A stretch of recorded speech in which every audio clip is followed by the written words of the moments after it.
Vikramshila IAS coaching institute 14 बीघा ऋषिकेश। ठीक है, विदेशी यात्री कर रहे थे हम इतिहास में। आज हमने करना है चाओजू कुआ। नाम सुने हो? चाओजू कुआ। ये 1225 से 1254 ईस्वी के बीच में आया। चीनी व्यापारी था, यात्री था। 12वीं और 13वीं शताब्दी के चीनी और अरब व्यापार के संबंध में चू फानची नामक पुस्तक में बड़ा रोचक विवरण प्रस्तुत किया है। किसने? चाओजू कुआ। चाओजू कुआ 1225 से 1254 ईस्वी। क्या था ये? चीनी व्यापारी भी था, चीनी यात्री भी था। भारत आया 12वीं और 13वीं शताब्दी में। चीनी और अरब व्यापार के संबंध में चू फानची, इसकी पुस्तक का नाम क्या है? चू फानची नामक पुस्तक में रोचक विवरण प्रस्तुत किया। इस पुस्तक में दक्षिण भारत यानी चोल और चीन के वाणिज्यिक संबंधों के बारे में महत्वपूर्ण जानकारी मिलती है। अब आपसे जो क्वेश्चन बनेगा वो यहां से बना सकता है कि दक्षिण भारतीय जो चोल थे उनका चीन के साथ जो व्यापार था उसके संबंध में किस पुस्तक से एक महत्वपूर्ण जानकारी प्राप्त होती है? आंसर चू फानची। चू फानची। और किसने लिखी है? चाओजू कुआ ने लिखा। ये चाचा बड़ा वर्ड यूज करते हैं, कौन? चाइनीज जो है ना। तो चाओजू कुआ ने चू फानची। ठीक है, अगला है भैया मार्को पोलो। एक बार क्वेश्चन बना कि मध्यकालीन यात्रियों का राजकुमार कौन? और क्योंकि आपने पहले पढ़ा था तीर्थ यात्रियों का राजकुमार कौन? वेनसांग। और लगा दिया बच्चों ने पहले ऑप्शन में क्या? वेनसांग। ऐसा नहीं होता है, पहले पूरा पढ़ लिया करो। तीर्थ यात्रियों का राजकुमार पूछेगा तो वेनसांग है, लेकिन मध्यकालीन यात्रियों का राजकुमार पूछेगा तो मार्को पोलो है। मध्यकालीन यात्रियों का राजकुमार कौन है? मार्को पोलो है। इटावली यात्री था। इटावली का मतलब होता है इटली का था। कहां का? इटली का था। वेनिस निवासी था। इटली में एक शहर पड़ता है वेनिस, मर्चेंट ऑफ वेनिस सुनी होगी आपने। तो वेनिस जो शहर पड़ता है वो कहां पड़ता है? इटली में पड़ता है। क्या पानी में है वेनिस? पानी में है ना शहर। जेम्स बॉन्ड की पिक्चर में देखा होगा आपने। तो पांड्य नरेश मारवर्मन कुलशेखर के शासनकाल में दक्षिण भारत की यात्रा की थी इसने। किसने? मार्को पोलो ने। भाई इटली का था, एक ये याद करना है। साथ में आपने याद करना है कब? 1292 से 1293। 1292 से 1293। नीचे दक्षिण भारत में चेल चोर पांड्य। पांड्य कहाँ? मदुरा के पांड्य। कहाँ के? तंजौर के चोल, मदुरा के पांड्य। और चेर कहाँ? केरला वाली साइड में। तो पांड्य कौन था शासक? मारवर्मन कुलशेखर। कौन था? पांड्य शासक मारवर्मन कुलशेखर के शासनकाल में दक्षिण भारत की यात्रा करने वाला इटावली यात्री कौन था? Answer Marco Polo. इसने पांड्य साम्राज्य की समृद्धि, विदेशी व्यापार और सम्राट की न्याय व्यवस्था की भूरी भूरी प्रशंसा की है। भूरी भूरी मतलब बहुत ज्यादा प्रशंसा की है उसने। मार्को पोलो के अनुसार पांड्य राज्य मावर मोतियों के लिए प्रसिद्ध था। क्या था? मोतियों के लिए प्रसिद्ध था। उसने काकतीय वंश की शासिका रुद्रम्मा का भी उल्लेख किया है। काकतीय वंश, काकतीय डिनेस्टी जब हम पढ़ रहे होते हैं तो वहां पर एक महिला शासिका आती है रुद्रम्मा। कौन आती है? ओ भाई वहां मत जाओ। बाहुबली। बाहुबली में कौन थी? रुद्रम्मा थी। बाहुबली की मम्मी कौन थी? वो शिवगामिनी। तो वहां मत जाओ, मुझे लगा ऐसा आप वहां चले गए। मैं रुद्रम्मा की बात कर रहा हूँ। काकतीय वंश था एक। ठीक है, ये लगभग कब की बात है? 1292-93 की बात है। और उस समय रुद्रम्मा वहां की शासिका थी। उसका उल्लेख करने वाला इटावली यात्री कौन था? Answer Marco Polo. या मार्को पोलो ने काकतीय वंश की किस महिला शासिका का उल्लेख किया है? आंसर रुद्रम्मा। किसका? रुद्रम्मा। पिक्चर बननी चाहिए इन पे। अगला यात्री है भाई इब्न बतूता। 1333 में मोहम्मद बिन तुगलक के समय में भारत आया। मोरक्को से आया। मोरक्को कहां पड़ता है? अफ्रीका में पड़ता है। कहां पड़ता है? अफ्रीका में ऊपर के जो देश है ना, बाईं तरफ देखो, मोरक्को एक देश पड़ेगा। एटलस माउंटेन रेंज है ना मोरक्को, और उस तरफ। तो मोरक्को की कैपिटल है रबात। क्या है? और रबात जो है वो अटलांटिक ओशन के तट पर है। किस पर है?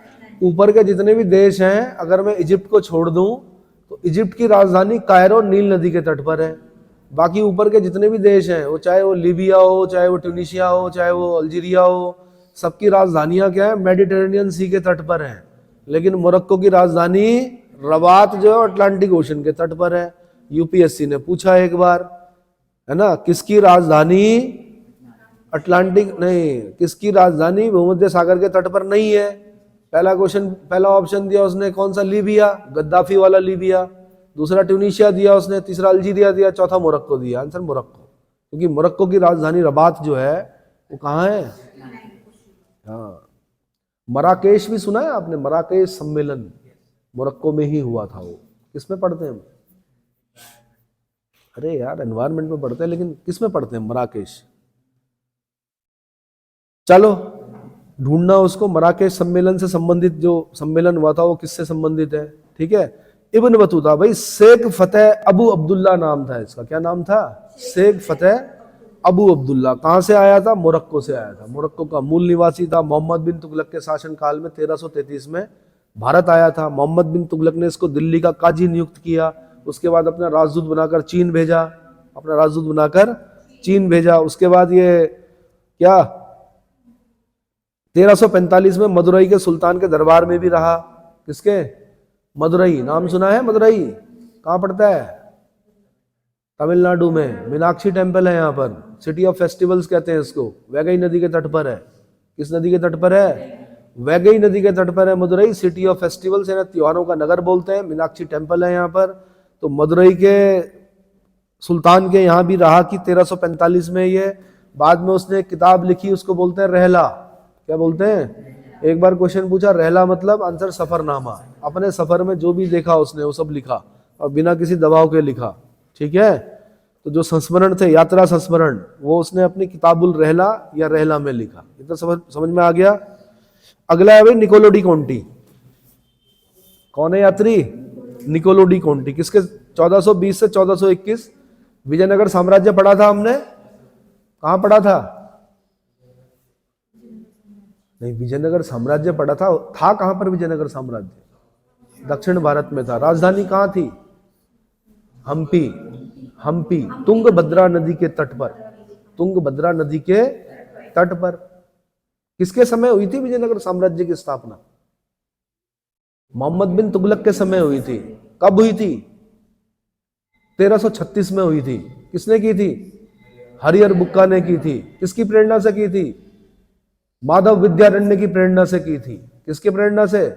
माधव विद्यारण्य की प्रेरणा से की थी। कितने वंश हुए उसमें? 4 वंश हुए। कौन कौन से? संगम, सालुव, तुलुव, अराविडु। विजयनगर साम्राज्य का महानतम नरेश कौन था? कृष्णदेव राय। किस वंश से था? तीसरे वंश से था। संगम, सालु, तुलु, तुलु वंश से था। ठीक है। हरिहर बुक्का के वंश का नाम संगम क्यों पड़ा? क्योंकि उनके पापा का नाम संगम था। ये सारे क्वेश्चन बने हुए जो मैं बता रहा हूं। ठीक है। और इसमें एक फिर 1565 में एक युद्ध होता है, तालीकोटा का युद्ध, जिसमें कि बहमनी साम्राज्य से टूटे हुए 4 राज्य भाग लेते हैं। बरार भाग नहीं लेता है, गोलकुंडा भाग लेता है, बीजापुर भाग लेता है, अहमदनगर भाग लेता है, बीदर भाग लेता है। इनका नेता होता है बीजापुर।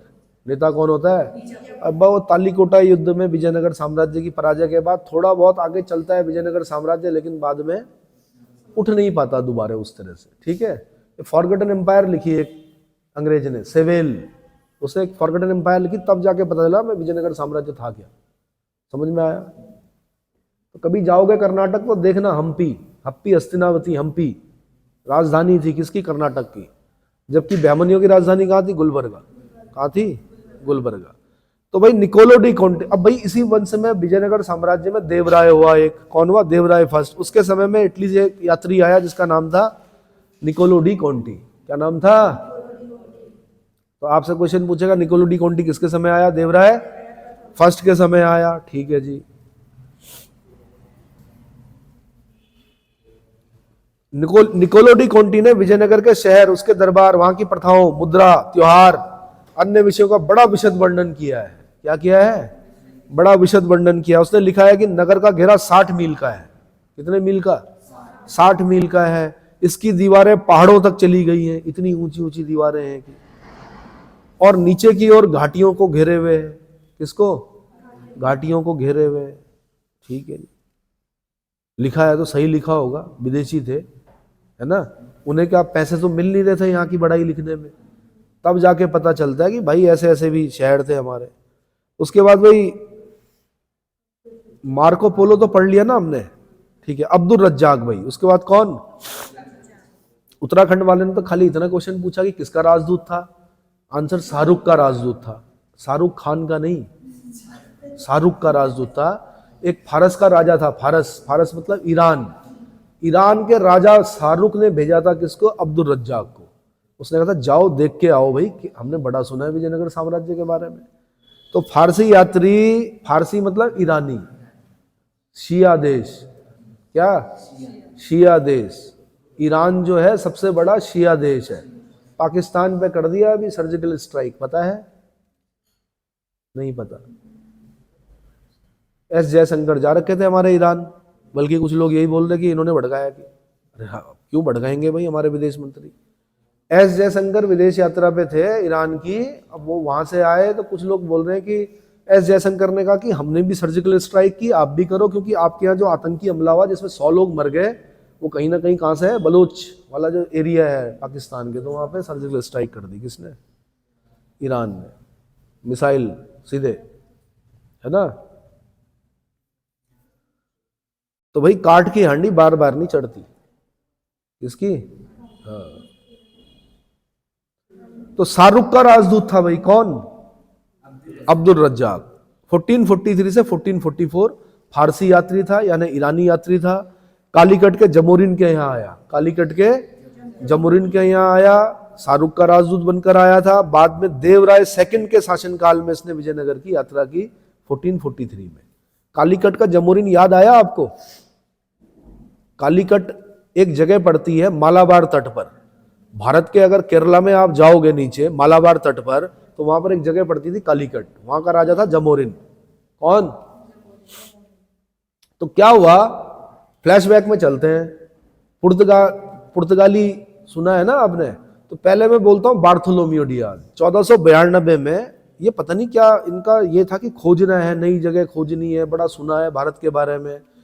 1492 में बार्थोलोमियो डियाज चला वहां से, कहा? यूरोप से, और कोने कोने चलता रहा अफ्रीका के, मतलब कोने कोने कोने अफ्रीका के कोने कोने कोने कोने चलते हुए कहां तक पहुंच गया? केप ऑफ गुड होप तक पहुंच गया।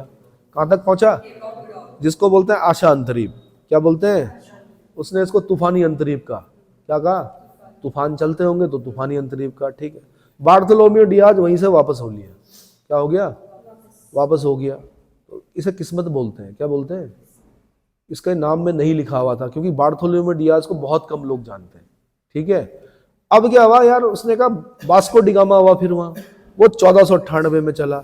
उसने कहा यार बार्थोलोमियो डियाज गया और वहां से वापस आ गया, मैं इससे आगे जाऊंगा। वो आया, केप ऑफ गुड होप पे भी रुका, उसके बाद वो चला आ गया, वो पहुंचा कालीकट के राजा जमोरिन के यहाँ। किसके यहाँ? जमोरिन के यहाँ। जमोरिन ने बड़ा स्वागत किया। हमारे यहाँ तो पता ही है आपको, बाहर का मेहमान आ गया तो, अंग्रेज आ गया तो फिर तो है ना ज्यादा ही करते हैं। उसको मसाले भी दे दिए, उसने वो मसाले लिए, 60 गुना प्रॉफिट हुआ उसे। तो भारत में आने वाली पहली व्यापारिक शक्ति पुर्तगाली। व्यापारिक शक्ति बोल रहा हूं मैं, विदेशी व्यापारिक शक्ति कौन? पुर्तगाली। लेकिन चुपके चुपके व्यापार करना पुर्तगालियों के लिए घातक सिद्ध हुआ। पुर्तगालियों को लगा किसी को नहीं बताएंगे। ऐसा होता है क्या? सबको पता चल गया बाद में, इतने समृद्ध क्यों हो रहे, ठीक है। अब अगर आप कोलंबस की भी बात करें ना, कोलंबस भी भारत के लिए चला था। इतनी चर्चा थी किसी जमाने में आपके पूर्वजों की, आपके देश में, कि इतनी समृद्धि है। वो भी चला, वो पहुंच गया वहां। कहां? कोलंबस 1492 में कहां पहुंचा? इसको बोलते हैं भटकाव। कभी कभी भटकाव भी अच्छा होता है। पहुंचना था यहाँ, भारत के लिए चला कि यार एक नई मतलब वहां जाना है, वहां के बारे में सुना है। पहुंच गया कहां? क्यूबा। वहां से देखा उसने एक नई धरती दिख रही है। फिर बाद में पता ही आपको अमेरिका, नॉर्थ अमेरिका, है ना, वहां के मूल निवासी थे रेड इंडियंस। रेड इंडियंस, ध्यान दें, क्या नाम था? क्यों था इंडियंस? चलो, तो उनको तो कर दिया खत्म, है ना, भगा भगा के। तो फिर अमेरिको विसुपुकी के नाम पे पड़ा वहां का नाम, क्या? अमेरिका। बाद में मत करो, हाँ पहले बताया करो। अमेरिको विसुपुकी के नाम पर अमेरिका नाम पड़ा। इतना क्लियर हो गया। कोरस मत बनो, प्लेबैक सिंगरों के बादशाह बनो। एक कोरस जो पीछे से गाते हैं वो नहीं बनना है। क्या बनना है? सिंगर बनना है। क्या बनना है? पहले बोलना सीखो, ठीक है।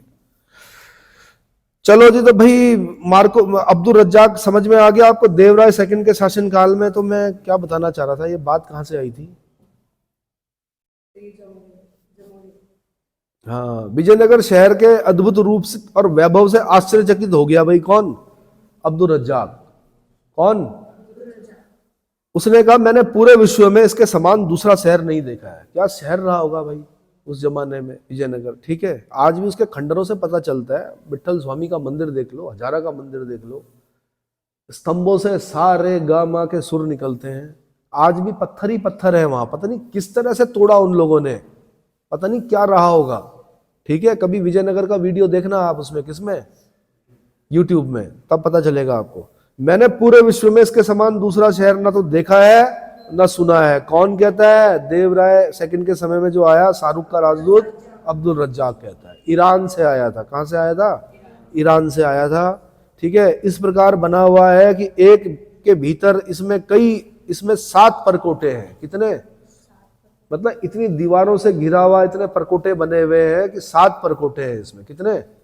7 परकोटे हैं। उसका वर्णन से तत्कालीन विजयनगर की स्थलाकृति, प्रशासन तथा सामाजिक जीवन के बारे में विस्तृत जानकारी मिलती है। इतना क्लियर हो गया? उसके बाद है भाई एथेनेसियस निकेतन। कौन है? ये रूसी व्यापारी था, घोड़ों का व्यापारी था ये। किसका? एथेनेसियस निकेतन 1470 से 1474। ठीक है, रूसी घोड़ों का व्यापारी था। इसने मोहम्मद तृतीय के शासनकाल में बहमनी साम्राज्य की यात्रा की। किसके समय में? मोहम्मद थर्ड के समय में बहमनी साम्राज्य की यात्रा करने वाला रूसी घोड़ों का व्यापारी कौन था? आंसर एथेनेसियस निकेतन।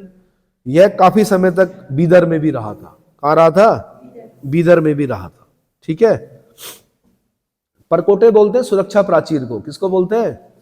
परकोटे मतलब सुरक्षा प्राचीर। इतनी सुरक्षा थी विजयनगर साम्राज्य की किसी जमाने में। चलो जी, इसके अब मैं बता रहा हूं एथेनेसियस निकेतन। इसके वृत्तांत से बहमनी शासन के अधीन राज दरबार, सेना और लोगों की दशा दिशा का विवरण मिलता है। दशा का विवरण मिलता है। इतना हो गया?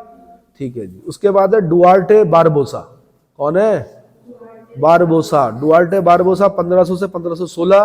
भारत में 1500 ईस्वी से 1516 ईस्वी तक पुर्तगाली अधिकारी के रूप में रहा है। किस रूप में? बारबोसा क्या था? पुर्तगाली था। क्या था?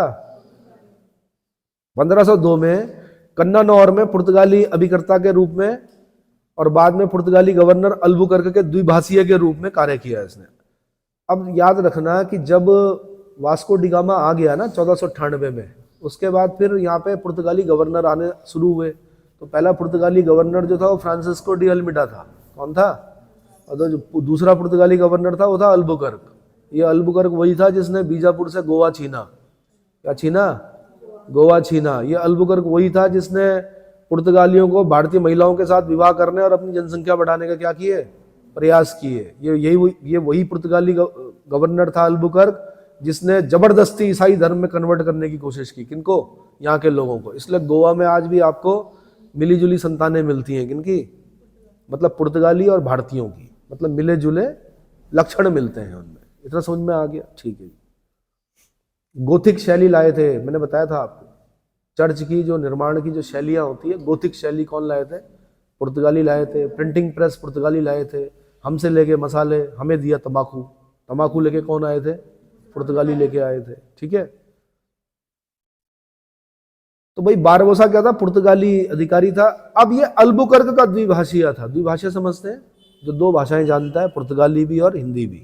ठीक है, तो बारबोसा अल्बुकर्क के द्विभाषी के रूप में कार्य किया। इसने कृष्णदेव राय के शासनकाल में विजयनगर की यात्रा की। 1517-18 में बारबोसा पुर्तगाल लौट गया। उसने वहां अपने यात्रा वृत्तांत को अंतिम रूप दिया। इसने विजयनगर साम्राज्य के इतिहास और मध्यकालीन दक्षिणी भारत में के आर्थिक इतिहास का विस्तृत वर्णन किया है। बारबोसा, अब ये थोड़ा सा इंपॉर्टेंट है भाई, महमूद बेगड़ा के काल में गुजरात का भ्रमण किया। कहां का? उसके अनुसार महमूद बेगड़ा को बचपन से ही किसी जहर का नियमित रूप से सेवन कराया जाता था। अतः उसके हाथ पर यदि कोई मक्खी बैठ जाती थी तो वो फूलकर मर जाती थी। उत्तर प्रदेश पीसीएस वालों ने पूछा है क्वेश्चन कि बारबोसा के महमूद बेगड़ा, गुजरात के महमूद बेगड़ा के संबंध में किसने कहा कि उसके हाथ पे अगर मक्खी भी बैठती है तो फूलकर मर जाती है, इतना जहरीला है महमूद बेगड़ा। जैसे विष कन्याएं होती थी ना, वैसे ये विष पुत्र था। कौन? महमूद बेगड़ा। तो ये किसने कहा है? आंसर बारबोसा ने कहा है। तो जिसके हाथ में मक्खी बैठ के फूल के मर जाए तो वो तो किसी को दांत काट ले तो फिर तो क्या हो, क्या उसके तो अस्त्र, उसके नाखून, दांत सब रहे होंगे महमूद बेगड़ा। पेटू था ये बहुत ज्यादा। एक बार कहीं शायद क्वेश्चन भी बना था कि गधे का मांस कौन खाता था, महमूद बेगड़ा। कौन होते हैं ना गुजरात में, जंगली गधों का अभ्यारण्य है वहां, वाइल्ड आस सेंचुरी बोलते हैं। कहाँ है? रन ऑफ कच्छ में है। रन ऑफ कच्छ में कहाँ है? लिटिल रन में है। कहाँ पर है? आईएएस का क्वेश्चन है। वाइल्ड आस सेंचुरी, जंगली गधों का अभ्यारण्य कहाँ पर है? आंसर रन ऑफ कच्छ में है। अगली बार पूछा रन ऑफ कच्छ में कहाँ है, भाई चेक कर लेना एक बार। रन ऑफ कच्छ में तो है, लेकिन रन ऑफ कच्छ में कहां पर है? शायद लिटिल कच्छ में है शायद। देखो जरा चेक करो, वाइल्ड आर्ट सेंचुरी। ठीक है भाई। तो महमूद बेगड़ा के बारे में कौन लिखता है? आंसर डुआर्टे बारबोसा लिखता है। डुआर्टे याद करने की जरूरत नहीं है, बारबोसा से काम चल जाएगा। बारबोसा लिखता है, जो कि पुर्तगाली अधिकारी भी है, अल्बुकर्क का द्विभाषिया भी है। बारबोसा लिखता है कि विजयनगर साम्राज्य में सती प्रथा का प्रचलन था, सती प्रथा का प्रचलन था, किंतु यह लिंगायतों, चेट्टियों और ब्राह्मणों में प्रचलित नहीं थी। लिटिल रन में है, हाँ लिटिल रन में है, या इसका क्वेश्चन रहा है अभी। लिंगायतों, चेट्टियों और ब्राह्मणों में प्रचलित था भाई क्या? सती नहीं था। ब्राह्मणों में नहीं थी, लिंगायतों में नहीं थी, चेट्टियों में नहीं थी। इतना विभत्स प्रथा थी सती प्रथा। ठीक है, तो थैंक्स कहना चाहिए राजा राम मोहन राय को, लॉर्ड विलियम बेंटिंग को, जिन्होंने सती प्रथा का क्या कराया? अंत कराया। कैसा समाज रहा होगा कि अगर महिला सती नहीं हुई तो उसको वैश्या से भी नीचे की स्थिति प्राप्त होती थी। इसलिए महिला सती होना ही क्या करती थी? पसंद करती थी। और चारों तरफ से ढोल बजाए जाते थे, टनों घी डाला जाता था, किसमें? चिता में। और जबरदस्ती बांस के डंडे लेके खड़े रहते थे लोग। यानी महिला ऐसा तो है नहीं कि बैठ गई, और क्या नशा दिया जाता था उसको। ठीक है, बैठती थी, चिल्लाती थी, भागती थी डंडों से, फिर दोबारा कहाँ? चिता में डाला जाता था। कितनी खराब, क्या उसको सोचिए ना आप। सोच के ही क्या होते हैं, सोचना बंद कर दिया लोगों ने दरअसल। इसलिए थैंक्स करना चाहिए राजा राम मोहन राय को और लॉर्ड विलियम बेंटिंग को। उनके समय में सती प्रथा को 1829 की धारा 17, धारा भी याद करनी है। यूपी वालों ने पूछा किस धारा से? 1829 की धारा 17 से सती प्रथा को दंडनीय अपराध घोषित किया उन्होंने। क्या किया? ठीक है, अरे हाथ जल जाए तो, फफूला पड़ जाए तो ही इतना दर्द होता है, पूरी की पूरी महिला जला रहे हो यार, कितनी बुरी प्रथा थी। चलो, और कमाल की बात है, समस्या भी है ये कि कोई भी जो क्या महिलाओं के उत्थान में महिलाओं का योगदान जो प्रतिशत है वो कम है। चाहे वो राजा राम मोहन राय हो, चाहे वो कोई, क्या नाम है उनका, ईश्वरचंद विद्यासागर, जिन्होंने बाल विवाह पर क्या किया? प्रतिबंध लगाया। अधिकतर जो वेल नोन फेमिनिस्ट हैं वो अधिकतर कौन है? पुरुष हैं। महिलाओं को भी इस ओर कार्य करना चाहिए। ठीक है, इतिहास बनाना चाहिए। आगे बार्थोमा भाई, अगला कौन है? बार्थोमा, 1502 से 1508। यह एक वीर सिपाही था भाई। क्या था? वीर सिपाही था, महान पुर्तगाली यात्री था, जो पुर्तगाल द्वारा सम्मानित भी किया गया था। इसने 1502 से 1508 के बीच में भारत की यात्रा की और अपने अनुभवों को विशद उल्लेख किया। विजयनगर की राजधानी और साम्राज्य के बारे में विवरण से बड़े ही रोचक और क्या मूल्यांकन जानकारी मिलती है। इसके जो विवरण है तो कुछ खास नहीं, फिर भी याद कर लीजिए। बार्थोमा कहाँ का था? आंसर पुर्तगाल का था। वीर सिपाही और पुर्तगाली यात्री। इतना क्लियर हो गया। अगला है भाई डोमिंगो पायास, ये इंपॉर्टेंट है। ये क्या है? ये भी पुर्तगाली यात्री था। क्या था? कृष्णदेव राय के समय में जो महानतम शासक है विजयनगर साम्राज्य का, संगम सालु तुलु अराबिडु, तुलु वंशी। कौन है ये? तुलु वंशी कृष्णदेव राय के शासनकाल में विजयनगर की यात्रा की। और कृष्णदेव राय की जो उपाधि है वो है आंध्र भोज। क्या है? आंध्र भोज, अभिनव भोज, यवन राज स्थापनाचारी। क्या? आंध्र भोज, अभिनव भोज, यवन राज स्थापनाचारी। समझ में आया? और इसके दरबार में अष्टदिग्गज हैं, 8 तेलुगु कवि हैं, जिनमें सबसे बड़ा जो कवि है वो अल्लासीन पेडन्ना है, जिन्हें तेलुगु कविता का पितामह कहा जाता है। कृष्णदेव राय खुद विद्वान व्यक्ति है, आमुक्त माल्यदा लिखता है एक किताब, कौन सी, जो कि तेलुगु भाषा में लिखता है। एक किताब और लिखता है जामवंती कल्याणम, एक किताब और लिखता है विसुवितीय। लेकिन जो सबसे इंपॉर्टेंट किताब है वो है आमुक्त माल्यदा। वो किस भाषा में है? तेलुगु भाषा में, क्योंकि आंध्र प्रदेश में कौन सी भाषा बोली जाती है? तेलुगु। समझ में आ गया? ठीक है। तो कृष्णदेव राय के शासन काल में आया भाई कौन? Domingo Paes. कौन आया? पुर्तगाली यात्री है। पायस ने विजयनगर के वैभव को जैसा देखा उसने उसके बारे में वैसा ही क्या आख्यानों, किंवदंतियों, कथाओं आदि का यथावत वर्णन किया है। पायस की कथा में विजयनगर के शासक कृष्णदेव राय के शासनकाल को आंखों देखा हाल मिलता है। क्या मिलता है? पायस ने विजयनगर को रोम के समान वैभवशाली, किसके समान? रोम के समान वैभवशाली और देखने में अत्यंत रमणीक पाया। यह विश्व का सर्वोत्तम नगर है। कौन कहता है? डोमिंगो पायस कहता है ना। भले ही आप ये बोलो क्वीन ऑफ एंशिएंट वर्ल्ड कौन? रोम। रोमन साम्राज्य को बोलते थे queen of ancient world. Attila the Hun, हूण शासक अटीला ने तबाह कर दिया किसको? रोम को। लेकिन मैं ये बताना चाह रहा हूं कि ये बोल रहा है कि रोम के समान वैभवशाली है, देखने में अत्यंत रमणीय है विजयनगर और विश्व का सर्वोत्तम नगर है। विश्व का, इसका मतलब रोम भी देखा होगा इसने, नहीं? अब अगला है भैया नुनिज। कौन है? फर्नांडिस न्यूनिज। 1535 से 1537 पुर्तगाली घोड़ों का व्यापारी था ये। पुर्तगाली भी घोड़ों का व्यापार करते थे भाई। क्या करते थे? अरब भी करते थे घोड़ों का व्यापार, पुर्तगाली भी करते थे। पुर्तगाली घोड़ों का व्यापारी था। यह विजयनगर साम्राज्य में 30 वर्ष तक रहा। कितने वर्ष तक? 3 वर्ष तक रहा। सॉरी, कितने? 3 वर्ष तक रहा। कितने? ये अच्युत देव राय के समय में आया। किसके समय में आया? विजयनगर शासक अच्युत राय या अच्युत देव राय के शासनकाल में विजयनगर की यात्रा की। ठीक है। अब अगला है सीजर फ्रेडरिक। ये उत्तराखंड पीसेस का क्वेश्चन है। उन्होंने कहा कि तालीकोटा का युद्ध जो कि 1565 में लड़ा गया, उसके तुरंत बाद एक यात्री आता है जिसका नाम सीजर फ्रेडरिक है, और वो कहता है कि क्या अब खाली 20 मील के घेरे में या 30 मील के घेरे में रह गया है कि विजयनगर साम्राज्य 20 मील के घेरे में रह गया विजयनगर साम्राज्य। इतना बड़ा साम्राज्य 20 मील के घेरे में रह गया। कौन कहता है? ये कहता है कौन? Caesar Frederick. तो मैंने कहा 1565 में तालीकोटा का युद्ध, राक्षस तंगड़ी का युद्ध या बन्नी हट्टी का युद्ध भी बोलते हैं इसको, है ना। तो विजयनगर साम्राज्य का भ्रमण किया इसने उसके बाद, और कहा कि राजकीय नगर के विनष्ट वैभव पर अपनी टिप्पणी करता है कि 20 मील के घेरे में रह गया खाली। ठीक है जी। उसके बाद रॉल्फ फिच। भाई अकबर के समय में आने वाला पहला अंग्रेज यात्री कौन था? रॉल्फ फिच था। कौन था? अंग्रेज यात्री बोला मैंने। क्या बोला? क्वेश्चन बना हुआ कि अकबर के समय में आने वाला पहला अंग्रेज यात्री, आंसर रॉल्फ फिच। क्लियर हो गया। फतेहपुर सीकरी और आगरा पहुंचने वाला पहला अंग्रेज व्यापारी, पहला अंग्रेज व्यापारी। इसने भारत के विभिन्न भागों का भ्रमण करते हुए अनेक स्थानों का अवलोकन किया। यात्री व्यापारी दोनों बोल सकते हो, पर जो क्वेश्चन बना वो ये बना था कि अकबर के समय में आने वाला पहला अंग्रेज यात्री कौन था? रॉल्फ फिच था। व्यापारी भी रहा होगा। ठीक है। फतेहपुर सीकरी भी गया, आगरा भी गया। ठीक है। यह मुगल शासक अकबर के शासनकाल में भारत आया था। अगला है हॉकिंस, विलियम हॉकिंस। कौन?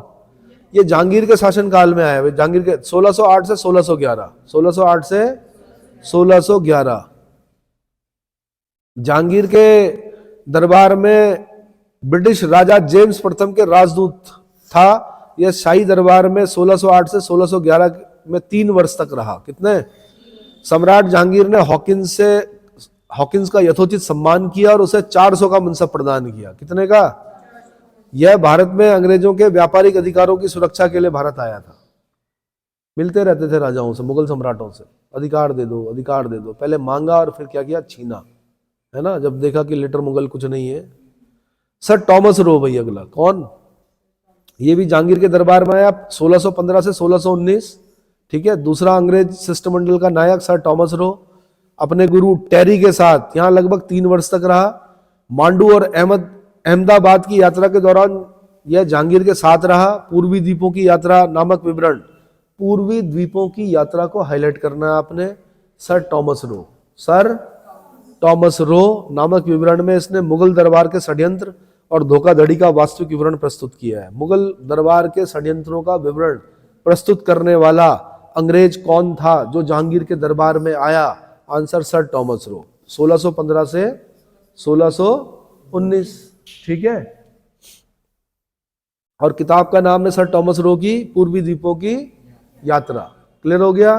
ठीक है, अगला। अच्छा, इसने मुगल सम्राट जहांगीर से भारत में अंग्रेज फैक्ट्री स्थापित करने का कानूनी अधिकार भी प्राप्त किया था। किसने? सर टॉमस रो ने। अब भाई घूम रहा है, साथ साथ चल रहा है। देखा होगा आपने, चटुकारिता बहुत काम आती है। जो चटुकार होते हैं वो कहीं के कहीं पहुंच जाते हैं, जो चटुकारिता नहीं करते हैं वो वहीं रहते हैं। ठीक है, समझ में आया? इसीलिए आपने देखा होगा बड़े बड़े नेताओं, मंत्रियों, अभिनेताओं और क्या अधिकारियों के अगल बगल चटुकारों की क्या होती है? एक फौज होती है, और वो अपना पोषण कहां से करते हैं? वहीं से करते हैं। समझ में आया? ठीक है। उसके बाद है फादर एंथोनी मॉन्सरेट। कौन है? फादर एंथाना मॉन्सरेट या एंथोनी मॉन्सरेट।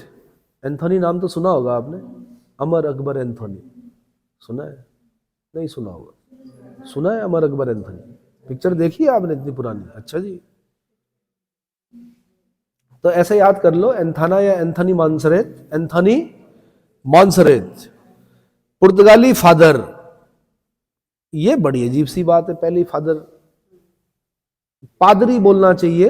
ठीक है, पुर्तगाली जो पादरी थे मॉन्सरेट, एक्वाविवा के साथ, किसके साथ भाई? एक्वाविवा के साथ 1580 ईस्वी में मुगल सम्राट अकबर के दरबार में आए।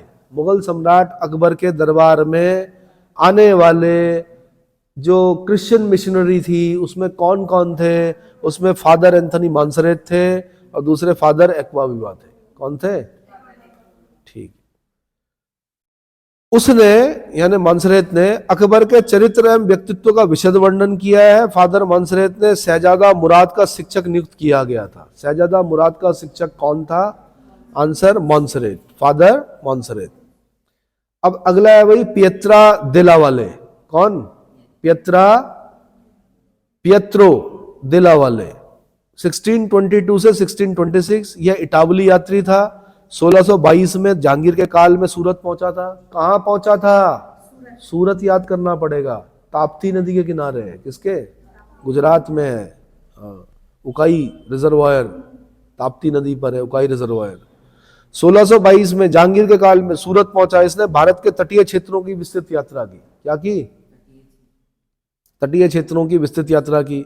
यह भारत आने वाले अत्यंत तटस्थ और निष्पक्ष यात्रियों में से एक था। इसने भारतीय धार्मिक सहिष्णु और सती प्रथा आदि का वस्तुनिष्ठ ढंग से विवेचन किया है।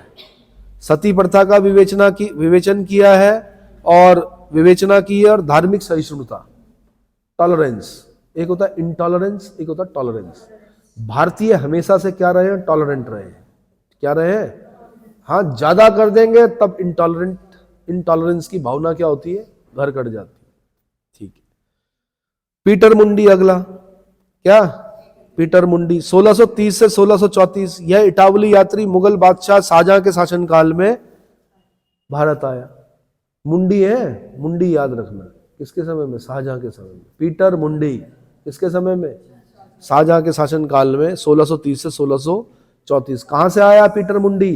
इटली से आया, तो इटावली यात्री बोलते हैं। मुगल बादशाह शाहजहां के शासनकाल में भारत आया। शाहजहां के शासनकाल में जो भयंकर अकाल पड़ा था, जिसको दुर्भिक्ष बोलते हैं, फेमाइन बोलते हैं, दुर्भिक्ष के विषय में विशद वर्णन प्रस्तुत करता है। यूपीएससी का क्वेश्चन है, शाहजहां के समय में पड़े दुर्भिक्ष का विशद वर्णन करने वाला क्या इटावली यात्री कौन था? आंसर पीटर मुंडी था। कौन था? पीटर मुंडी था। ठीक है जी। फिर आता है विलियम फिच। 1608 में विलियम फिच हॉकिंस के साथ ही अगस्त 1608 में जहांगीर के शासनकाल में सूरत आया। विलियम फिच ने मनुष्यों, जानवरों, पौधों, शहरों, किलों, पुलों, इलाकों, धार्मिक विश्वासों आदि का वर्णन किया है। ऐसा वर्णन किसी अन्य यात्री का नहीं मिलता जैसा कि विलियम फिच का मिलता है। लगभग हॉकिंस के साथ आया था। किसके साथ? हॉकिंस, कैप्टन हॉकिंस जो था उसके साथ, उसी के लगभग बराबर। बुलंद दरवाजे को उसने सारी दुनिया में सबसे ऊंचा और भव्य माना, तथा लाहौर को पूर्व का सबसे बड़ा शहर माना उसने। किसको? लाहौर, रावी नदी के तट पर है लाहौर। ठीक है, केवल विलियम फिची ऐसा यात्री है जिसने अनारकली का वर्णन किया है। भाई अनारकली सुने हो? जहांगीर की प्रेमिका थी अनारकली, इसका वर्णन करने वाला एकमात्र यात्री कौन? William Fitch. ठीक है, चलो अगला है एडवर्ड टेरी। कौन है भाई? 1616 से 1619, 1616 से 1619। टेरी सर टॉमस रो का पादरी था तथा जहांगीर के काल में भारत आया था। सर टॉमस रो के, देखो ना, कैप्टन हॉकिंस के साथ कौन आया? William Finch. Sir Thomas Roe के साथ कौन आया? Edward Terry. तो याद करना आसान है कि जहांगीर के शासन काल में आए। किसके काल में? टेरी ने तत्कालीन सिक्कों का आकार, प्रकार तथा मूल्य आदि का विवरण दिया है। सिक्कों का, एक बार यूपीएससी ने क्वेश्चन पूछा सिक्कों का अध्ययन, आंसर न्यूमिस्मेटिक। सिक्कों का अध्ययन किसमें किया जाता है? हाँ जी, सिक्कों का अध्ययन न्यूमिस्मेटिक। तो सिक्कों का आकार, प्रकार तथा मूल्य आदि का विवरण दिया किसने? एडवर्ड टेरी ने। किसने दिया? एडवर्ड टेरी ने दिया। उसके अनुसार यहाँ के सिक्के दुनिया के किसी भी देश के सिक्कों से अधिक शुद्ध होते हैं। और अगर सिक्के शुद्ध होते हैं इसका मतलब अर्थव्यवस्था बहुत गजब की है। क्या है? अगर सोने का सिक्का है और शुद्ध है, क्या है, तो समझ लो अर्थव्यवस्था बहुत अच्छी है। अगर उसमें इम्प्योरिटी है, क्या है? इम्प्योरिटी समझते हो? अगर उसमें मिलावट है इसका मतलब अर्थव्यवस्था थोड़ा डाउन हो गई। और अगर बहुत ज्यादा मिलावट है तो कहने के लिए सिक्के चला रहे हैं, लेकिन क्या है, अर्थव्यवस्था बहुत अच्छी नहीं है। सबसे शुद्ध सोने के सिक्के कुषाणों के समय के हैं। किसके समय के? सबसे शुद्ध सोने के सिक्के कुषाणों के समय के हैं। लेकिन जो सबसे ज्यादा सोने के सिक्के मिले हमें गुप्तों के समय के मिले। और गुप्तों के समय में सबसे बड़ा सोने के सिक्कों का ढेर जो मिला है वो बयाना राजस्थान से मिला है। और ये बयाना वही जगह है राजस्थान में जो नील के लिए प्रसिद्ध था। किसके लिए? मुगल काल में नील के लिए प्रसिद्ध था बयाना। समझ में आ गया? ठीक है। तो भाई उसने कहा टेरी ने कि यहाँ के सिक्के दुनिया के किसी भी देश के सिक्कों से अधिक शुद्ध होते हैं। सिक्का रुपया कहलाता है। क्या कहलाता है? और रुपया किसने चलाया था? शेरशाह सूरी ने चलाया था। चांदी का रुपया, चांदी का रुपया। अगला है भैया फ्रांसिस्को पेलसार्ट। कौन है? फ्रांसिस्को पेलसार्ट। अभी अनइम्पॉर्टेंट लग रहा होगा, पेपर में क्वेश्चन फंसेगा तब पता चलता है इसकी इंपॉर्टेंस क्या है, क्योंकि और जगह तो मिलते नहीं है, पूरे वर्णन मिलते नहीं है। तो जब एक बार लिस्ट करा रहे हैं तो उसको कर लो, क्या दिक्कत है? क्या पता एक नंबर मिल जाए, है ना। फ्रांसिस्को पेलसार्ट यह एक डच फैक्ट्री गुमास्ता था जो जहांगीर के काल में आया और आगरा में डच टकसाल का अध्यक्ष था। आगरा में डच टकसाल का अध्यक्ष कौन था? आंसर फ्रांसिस्को टकसाल। डच किन्हें कहा जाता है? हाँ जी, नीदरलैंड या हॉलैंड के लोगों को डच कहा जाता है। जो नीदरलैंड वाले जब देश में आए हमारे, तो उनको क्या कहा गया? डच। डच, है ना। तो टकसाल किसको बोलते हैं? मिंट को बोलते हैं, जहां सिक्के ढाले जाते हैं। तो डच टकसाल का अध्यक्ष कौन था? फ्रांसिस्को पेलसार्ट था। इतना समझ में आ गया। पेलसार्ट ने नील के उत्पादन और विशेषकर बयाना में नील के उत्पादन के बारे में, अभी बताया था मैंने, बयाना राजस्थान, नील के उत्पादन के बारे में जो कुछ लिखा है उसका कोई सानी नहीं है, उसके बराबर किसी ने नहीं लिखा। यानी एडवर्ड टेरी के बराबर, सॉरी, फ्रांसिस्को पेलसार्ट के बराबर नील के बारे में, बयाना में जो नील उगाई जाती थी उसके बारे में, और जितना अच्छा वर्णन उसने किया उतना किसी ने भी नहीं किया। अगला, जीन बैप्टिस्टे ट्रेवेनियर। कौन? जीन बैप्टिस्टे ट्रेवेनियर, 1638 से 1663, फ्रांसीसी यात्री जीन बैप्टिस्टे ट्रेवेनियर 1638 से 1663 के बीच में भारत की 6 बार यात्रा की। कितनी बार? तो अब 1638 से 1663 के जितने मुगल सम्राट हैं उनका लगा देना क्रम, कौन कौन रहे होंगे 38 से 63, ठीक है। तो फ्रांसीसी यात्री जीन बैप्टिस्टे ट्रेवेनियर, जो कि मेरे ख्याल से पेशे से जौहरी था, बहुत पहले आईएएस में जब सब्जेक्ट हुआ करता था तब क्वेश्चन पूछा था, पेशे से जौहरी था कौन? Jean Baptiste Tavernier. तथा शाहजहां के शासन काल में भारत की यात्रा की थी इसने। शाहजहां के शासन काल में इसने अपने यात्रा विवरण ट्रेवल्स इन इंडिया, भाई देखो travel in the Mughal empire वो किसने लिखी? हाँ जी, फ्रांसिस बर्नियर ने लिखी, पक्का? हाँ। स्टोरी ऑफ मोगोर किसने लिखी? मनुची ने लिखी। फ्रांसिस बर्नियर ने लिखी travel in the Mughal empire, story of Mogor लिखी मनुची ने, और ट्रेवल्स इन इंडिया जो लिखी वो लिखी जीन बैप्टिस्टे ट्रेवनियर ने। Jean Baptiste Tavernier, travels in India, travels in, उसने लिखी travel in the Mughal empire, किसने? फ्रांसिस बर्नियर ने। समझ में आ गया? ठीक। अब ट्रेवल्स इन इंडिया जिसका प्रथम प्रकाशन 1676 में हुआ था, में शाहजहां और औरंगजेब के शासनकाल का विस्तार से विवरण प्रस्तुत किया है। हीरे का व्यापारी होने के कारण हीरा व्यापार और खनिजों के बारे में ट्रेवनियर का विस्तृत विवरण अनुपम है। इसने समुद्री मार्गों, सिक्कों, मापतौल, निर्यात, व्यापार, यातायात के विषयों में विवरण प्रस्तुत किया है। ठीक है। कुल मिलाकर ट्रेवनियर का वृत्तांत मुगल साम्राज्य के इतिहास के लिए, विशेष रूप से आर्थिक विकास की जानकारी के लिए अत्यंत महत्वपूर्ण है। अब भाई जौहरी था तो हीरे के बारे में तो लिखेगा ही, और आर्थिकी के बारे में भी इसने मुगल कालीन जो अर्थव्यवस्था थी उसके बारे में भी अच्छा वर्णन किया है। इतना क्लियर हो गया? ठीक है। उसके बाद भाई निकोलाओ मनुची, मनुची भी याद रखो, ये काम चल जाएगा। निकोलाओ मनुची 1653 से 1708 इटावली यात्री था भाई, 14 साल की उम्र में आ गया था, है ना। वेनिस से भागकर एशिया माइनर यानी टर्की, कहां से होता हुआ आया? टर्की, फिर फारस, ईरान की लंबी यात्रा करता हुआ भारत पहुंचा। देखो ना, भारत पहुंचने के लिए कभी 14 साल में भाग गया, कहां पहुंचा? टर्की, टर्की से कहां? ईरान, ईरान से यहां पहुंचा भारत। कुछ रहा होगा ना इस देश में।